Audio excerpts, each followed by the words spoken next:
Hello friend, good morning to all of you. आप सभी का यूटीसी मैथ मस्ती पर स्वागत है। आज हम भूगोल का पार्ट 2 लेकर आएंगे। इससे पहले जो है पार्ट 1 डाले हैं वायुमंडल। इसके बाद आज हम पढ़ेंगे अक्षांश और देशांतर के बारे में, लैटीट्यूड और लॉन्गिट्यूड के बारे में। पहले जानते हैं अक्षांश। अक्षांश किसे कहते हैं? विषुवत रेखा के समानांतर, विषुवत रेखा के समानांतर जितनी भी रेखाएं खींची जाती है उसे अक्षांश कहते हैं। विषुवत रेखा के समानांतर खींची गई रेखाओं को अक्षांश कहते हैं। ये विषुवत रेखा मान लेते हैं कि ये विषुवत रेखा, इसके समानांतर जितनी भी रेखाएं खींची जाएगी उसे अक्षांश कहते हैं। विषुवत 0 डिग्री अक्षांश को कहा जाता है। विषुवत रेखा 0 डिग्री अक्षांश, विषुवत रेखा पर कहीं भी 0 डिग्री अक्षांश होता है। कहीं भी किसी भी बिंदु पर 0 डिग्री अक्षांश होता है विषुवत रेखा पर। नेक्स्ट पॉइंट है, यह पृथ्वी को 2 बराबर भागों में बांटती है। विषुवत रेखा पृथ्वी को 2 बराबर भागों में बांटती है, उत्तरी गोलार्ध और दक्षिणी गोलार्ध। 90 डिग्री नॉर्थ उत्तरी अक्षांश और 90 डिग्री साउथ दक्षिणी अक्षांश।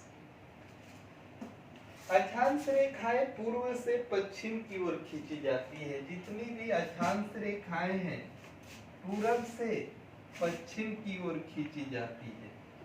अक्षांश रेखाएं पूरब से पश्चिम की ओर खींची जाती है।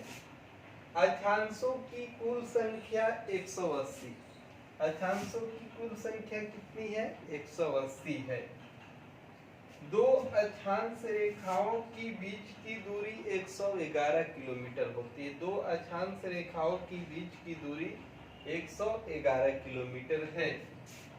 विषुवत रेखा को सबसे बड़ी अक्षांश मानी जाती है। विषुवत रेखा को सबसे बड़ा अक्षांश माना जाता है। जितनी भी रेखाएं खींची जाती है उसमें से विषुवत रेखा को सबसे बड़ा अक्षांश माना जाता है। तो ये जो है 0 डिग्री अक्षांश को विषुवत रेखा माना जाता है। 23.5 डिग्री उत्तरी अक्षांश को कर्क रेखा कहा जाता है। कर्क रेखा 23.5 डिग्री उत्तरी अक्षांश को कहा जाता है। 66.5 डिग्री उत्तरी अक्षांश को आर्कटिक वृत्त कहा जाता है। 23.5 डिग्री उत्तरी अक्षांश को कर्क रेखा, 23.5 डिग्री दक्षिणी अक्षांश को मकर रेखा। विषुवत रेखा के उत्तर में 23.5 डिग्री अक्षांश को कर्क रेखा कहा जाता है और विषुवत रेखा के दक्षिण में 23.5 डिग्री दक्षिणी अक्षांश को मकर रेखा कहा जाता है। कर्क रेखा से 66.5 डिग्री उत्तरी अक्षांश को आर्कटिक वृत्त कहा जाता है और कर्क रेखा से 66.5 डिग्री दक्षिणी अक्षांश को अंटार्कटिक वृत्त कहा जाता है। ग्रीनविच मीन टाइम, जो पृथ्वी के बीचों बीच जो बिंदु है जिसे GMT कहा जाता है, जो लंदन से होकर गुजरता है, जहां से हम टाइम जोन लेते हैं। टाइम जोन दुनिया को 24 टाइम जोन में बांटा गया है। दुनिया में 24 टाइम जोन है। सबसे अधिक फ्रांस में टाइम जोन है।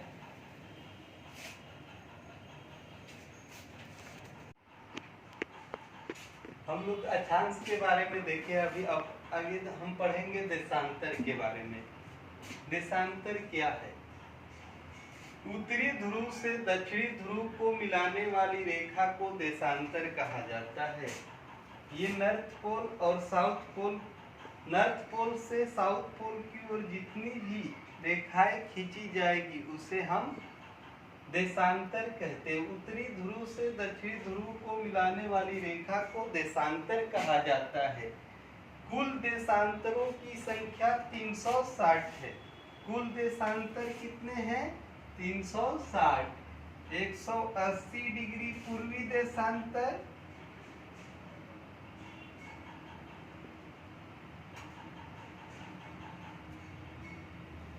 और 180 डिग्री पश्चिमी देशांतर।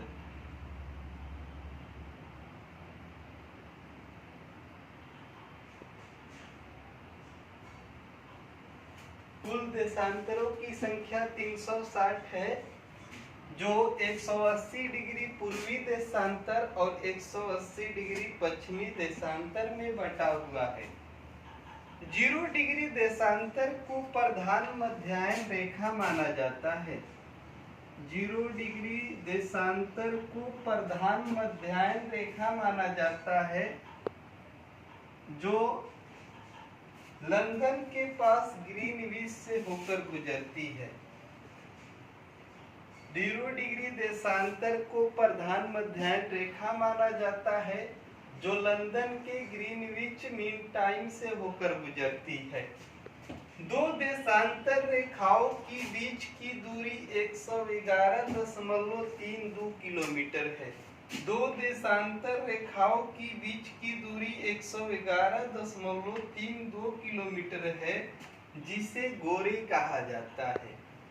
देशांतर का प्रयोग समय निकालने के लिए किया जाता है। जैसा कि हम लोग जानते हैं, 1 डिग्री देशांतर बराबर 4 मिनट। 1 डिग्री देशांतर बराबर 4 मिनट। अंतर्राष्ट्रीय तिथि रेखा 180 डिग्री पूर्वी देशांतर को माना जाता है। अंतर्राष्ट्रीय तिथि रेखा 180 डिग्री पूर्वी देशांतर को माना जाता है। इसका निर्धारण 1884 ईस्वी में हुआ था। IST और GMT के बीच समय का अंतर होता है 5.5 घंटा, 5 घंटा 30 मिनट। अगर आप लोगों को हमारा वीडियो पसंद आया हो तो कृपया शेयर करें, लाइक करें, सब्सक्राइब करना ना भूलें। सब्सक्राइब करने के बाद बेल आइकन को दबा दें।